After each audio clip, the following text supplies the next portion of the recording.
Now we will talk about the pros and cons of cold emailing. The main advantages of cold mailing include expanding the customer base. These emails follow a similar structure to cold calls, but offer several advantages. They don't disturb customers at inconvenient times and allow for better timing and control over the message delivery.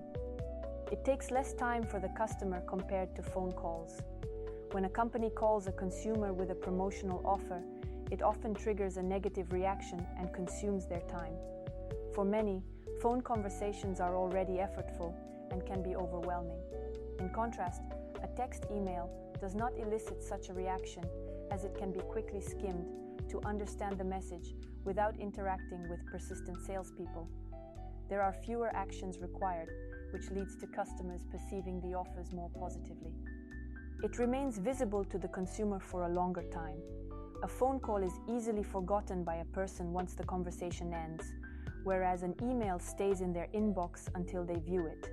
The recipient reads the email, keeps it in their inbox, and may revisit it later.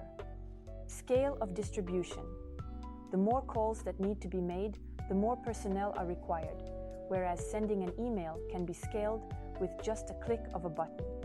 Cold mailing is a simpler and more modern method of expanding the customer base compared to phone calls.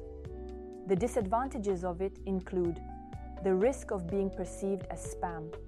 Consumers may not appreciate receiving unsolicited email campaigns without their explicit consent, especially if the email resembles spam.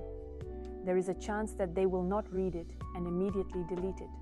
In such cases, your efforts will not yield the desired results.